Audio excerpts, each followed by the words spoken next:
What's up, world? And welcome back to Unseen Work, where we remind you every single Wednesday that you have to do the unseen work so that when you are seen, you have something to show for it.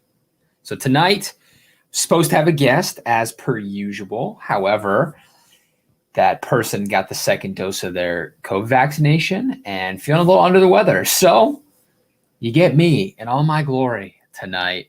But I got something fun that I'll walk you through. So stick around. We'll still have a good time.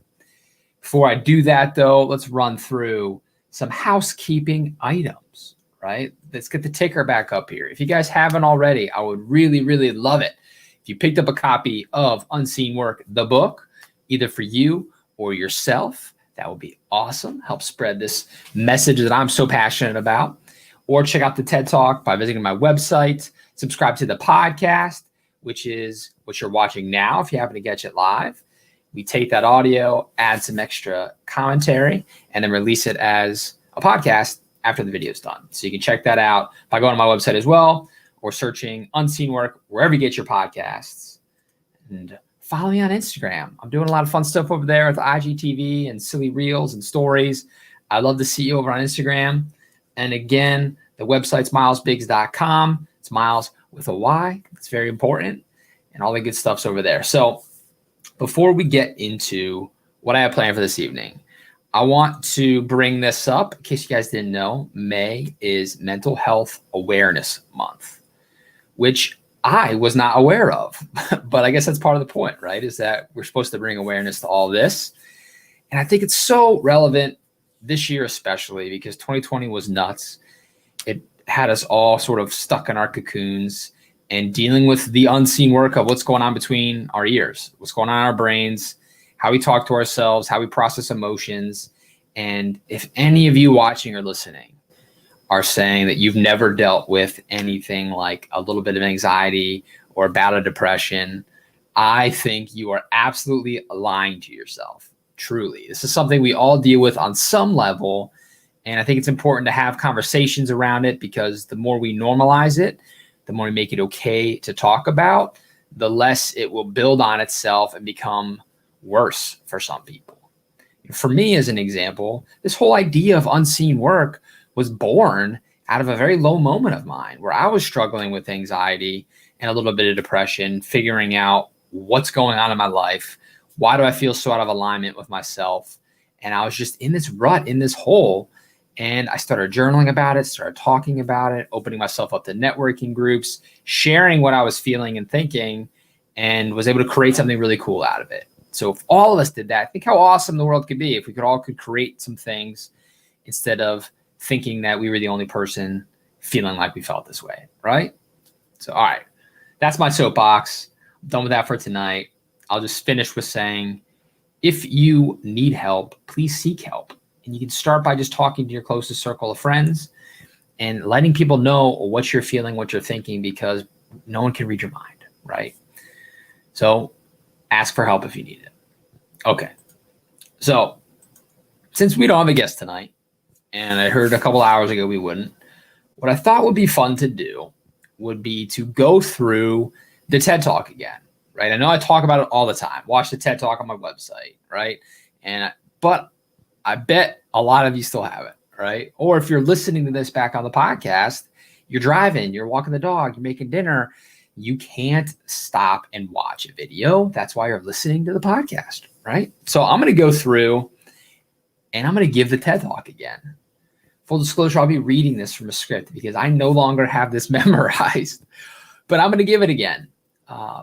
Because again, going back with what I said about Mental Health Awareness Month, right, is I wrote this talk because this is what I needed to hear at a certain period of time in my life. I wrote the book because it's the book I needed to read at a certain period of time in my life.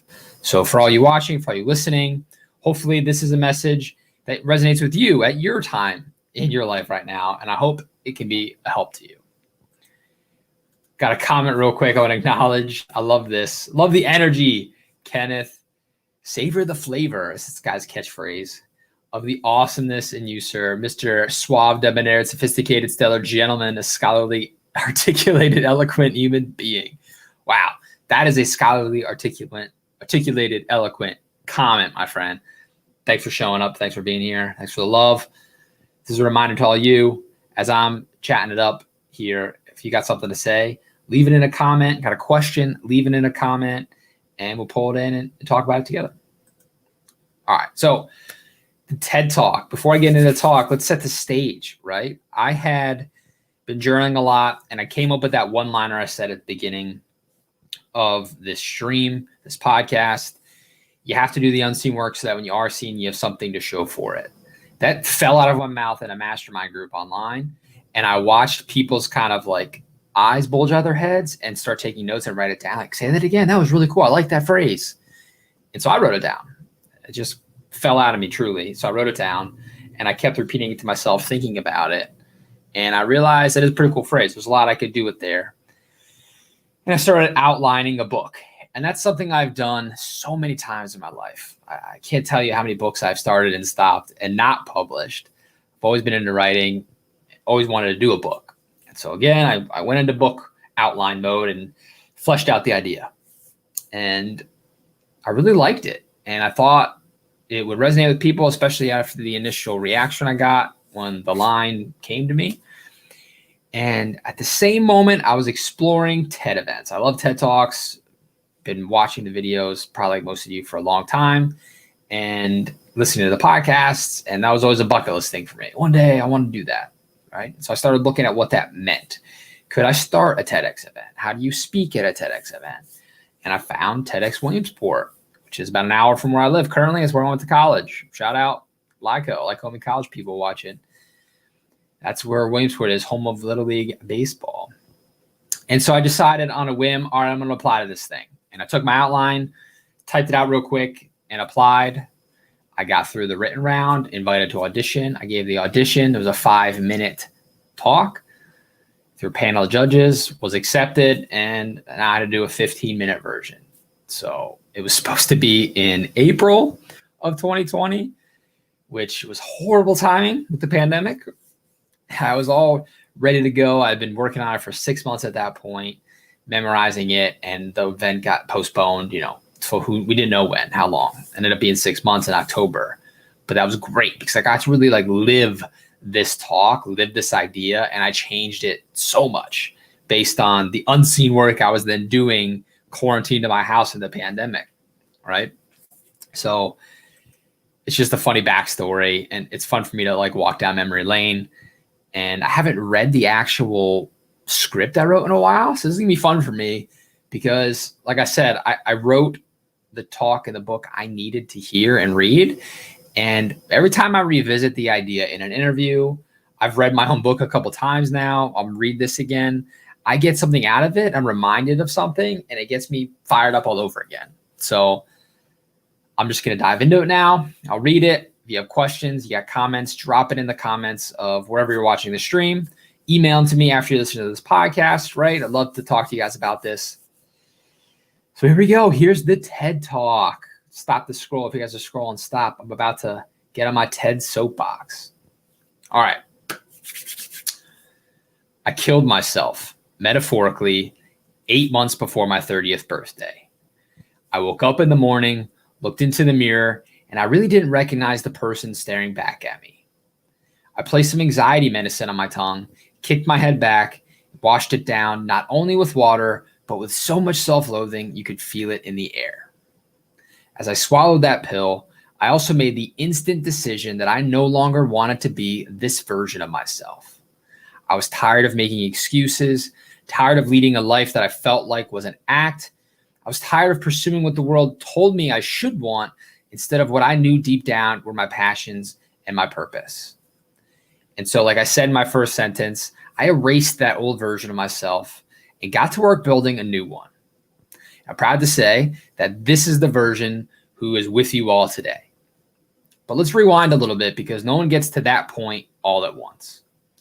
3 years ago, in a similar instant decision, I decided to start a podcast. I'd been listening to them intensely and decided that I wanted to take a crack at figuring it out for myself.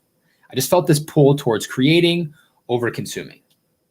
And since then, I've recorded over 200 episodes, and I've had the ability to interview people from across the country and all over the world. And these people have done some amazing things, from winning TV shows like Chopped, to landing a deal from a shark on Shark Tank, to authoring best-selling books and being recognized as top entrepreneurs. And through these hundreds of episodes, something inside me has changed. I had a revelation that has come clearer with each person that I interview. Whether I'm talking to someone the entire world knows, or average Joes like you and me, we all have something in common. We all have those moments when we've looked into the mirror and didn't recognize the stranger staring back at us. We all have those moments where we feel like we won't make it to our goals. For all of our seen moments, there are countless stories of unseen work. And this is my idea worth spreading. We all have to do the unseen work so that when we are seen, we have something to show for it. So what do I mean by unseen work? Well, I could stand up here and paint in vivid detail what it took for me to overcome that mirror moment, which I'm grateful to say that I have. Or I could share countless stories from people I've met in my travels, but no matter how descriptive my words could ever be, you will never be able to see these moments for yourself. To you, they remain forever unseen. It doesn't matter who any of us are or what we've accomplished, we all have these unseen moments along our journeys. And I'll argue that what we do with these moments, how we show up when no one is watching and no one else but us cares, will have a higher bearing on our chances for success than any act performed in the spotlight. So after hundreds of interviews and years of my own personal development experiments, I've come to define 3 types of unseen work: generational unseen work, active unseen work, and passive unseen work. These 3 categories fit snugly under the umbrella of our mindset, the ultimate unseen tool and asset. Now, the only reason any of us even have the opportunity to pursue our own dreams is because of those who came before us. This is generational unseen work, the foundation which each of our lives is built upon. And this type of unseen work is often invisible even to ourselves. It's the hard-fought lessons of our parents and grandparents, their parents and grandparents, and beyond. And awareness of generational unseen work will make it clear that what we may call luck is really the result of our ancestors' resilience. And if we're honest with ourselves, we'll admit that our own behaviors are a direct reflection of the circumstances we were born into, whether we like it or not. We either model our family's behavior or purposely reject it and steer our lives in the opposite direction. But it's rare that we step outside that dichotomy. If you want to unearth your own generational unseen work, sit down with members of your family and ask them questions about how they grew up or their most memorable life moments. Take notes, and chances are you will see yourself in their stories. I know that I did. When I interviewed my grandparents and my parents and learned deeper details about their upbringing, it gave me a new appreciation for the way they handled situations with me growing up. Through my new lens of generational unseen work, I now fully appreciate how watching them all pursue their dreams has had a subconscious impact on me throughout my life. I am also aware of how my pursuits will become the unseen work for my own children. And this realization has become a source of untold motivation for me. Building on the foundation of generational unseen work, active unseen work is a knowing focus on and pursuit of a specific goal. It takes place when we are aware of the fact that we're on a journey towards a well-defined end, and we are taking the purposeful steps to achieve what we've set out to accomplish. Continuing our education with a 4-year degree, developing and executing a specific plan within our careers, or even cleaning our homes all contain active unseen work. Most people only see the diploma, successful corporate event, or a dog hair-free living room. What they do not see is what it took to reach those milestones. When we begin the unseen work with a destination in mind, we take one invisible step after another until we can stand in the spotlight. Using myself as an example again, consider the active unseen work that went into this very talk. The things I can tell you, but you can't see. You can't see my inner struggle with whether or not to apply, or my sheer joy at hearing that I had been chosen to present. You can't see me walking my dog and dictating ideas into my phone, or on the treadmill at the gym typing feverishly as a new thought entered my brain. You don't see the late nights, the early mornings, and the months spent reciting these words to commit them to memory. You just see me, here, now. And all those other things never would have entered your mind had I not placed them there. Last, but not at all in the least, is passive unseen work.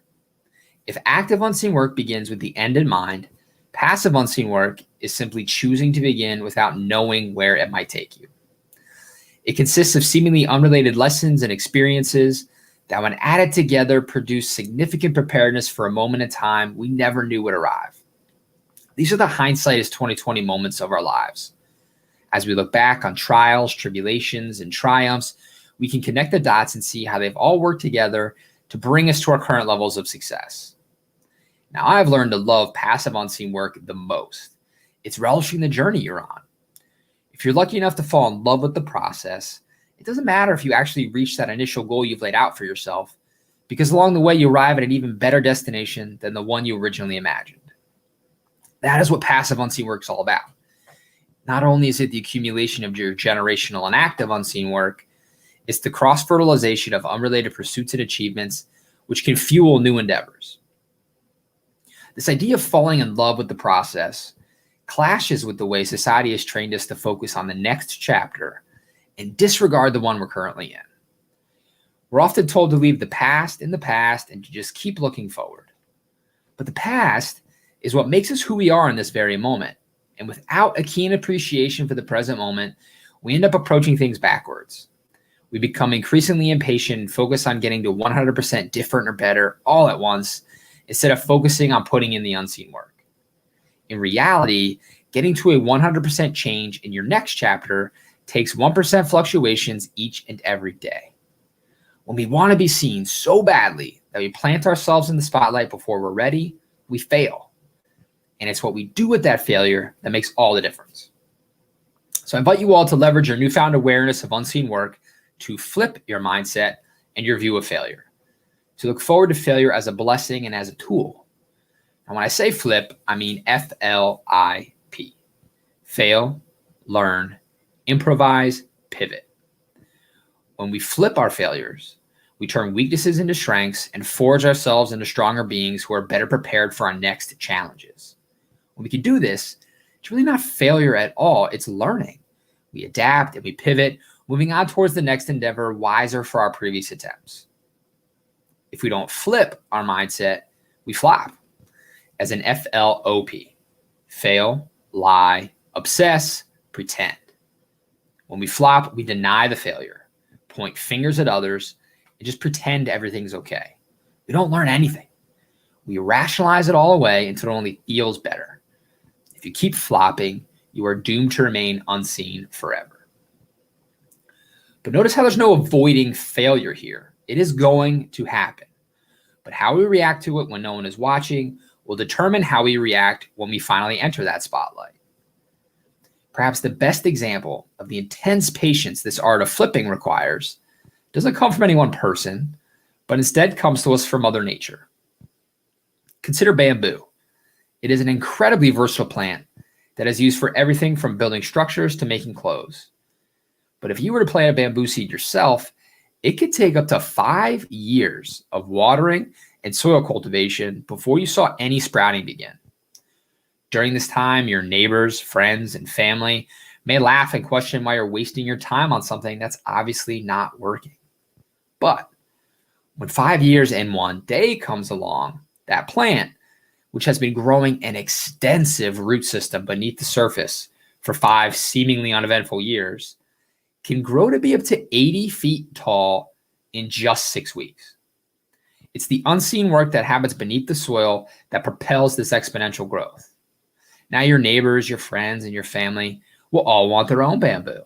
Instead of laughing at you, they're all asking you how you did it. They want to replicate your overnight success. So let's talk about that word, success. When it comes to being successful, we've all been introduced to the idea that we can do anything we put our minds to. But this idea at face value is a complete lie. It is a rationalization created by the floppers that makes it acceptable to believe we can sit on the couch and just think our dreams into existence. But if we're going to put our minds to something, that means taking action. Simply having an idea or just planting a seed is not enough. Strong action, taken while you're unseen, will directly affect how you show up when your moment to be seen arrives. If we were to only put our minds to the idea of having a bamboo tree, but then took no action and did not focus on enjoying the disciplined routine required to make it a reality, we'd never know the joy and pride of standing next to that 80-foot plant. The same is true in everything we do. If we only focus on the idea, but don't put in the unseen work to make it happen, we eventually become racked with self-doubt and anxiety and develop new and deeper rationalizations for why we fail to achieve our goals. While it can be easy to point fingers and focus on external voices, pressures, and sources of negativity, in reality, our internal dialogue can be the most damning. We beat ourselves up better than anyone. These thoughts, these voices inside our heads are perhaps the most common type of unseen work, the things we tell ourselves and no one else. These unseen thoughts become our unseen beliefs. Our unseen beliefs affect our unseen actions, and our unseen actions determine our level of success and whether or not we're seen. So if we don't flip our mindsets, then our mindsets inevitably flip us. So close your eyes for me, please. Go ahead. I'm talking to you. Close them. And I'll guide you through a bit of unseen work right now. I want you to visualize a really large goal you have for yourself. Something so big, it almost seems insurmountable. This is the metaphorical bamboo plant that you've been trying to grow. When you can see it clearly, ask yourself, who will you have to become to make this a reality? How will you feel when you finally achieve it? What unseen work will it take to get there? And now that you know what unseen work is, what work have you already done that could be put towards this goal? And will you be someone who flips or flops? When you're ready, go ahead and open your eyes, but hold on to the unseen vision you just created. I want you all to realize that if you feel alone in this pursuit, you are not. You're just unseen, but that's okay. Use this invisibility to your advantage and fail as much as you can and as fast as you can. But keep persisting, keep learning, keep growing that extensive root system beneath the surface. Flip that failure to work for you instead of against you. Perhaps the most beautiful thing about your unseen work and invisible moments is that they belong wholly and solely to you. No one else can pass judgment on them. They can't be weighed, measured, or compared against some arbitrary system. They remain pure. They are sacred. These moments should be guarded and treasured. So I challenge you all to never forget the future you created for yourself or the emotions you drummed up just now when your eyes were closed. When your moment in the spotlight finally arrives, harness all of this unseen work and invisible power to step forward with confidence. Remember, you have to do the unseen work so that when you are seen, you have something to show for it.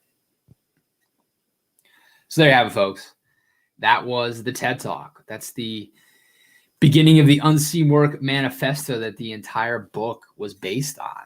And it's a good summary of really has become like the governing system for my life. I keep talking to myself every day about, am I flipping or am I flopping?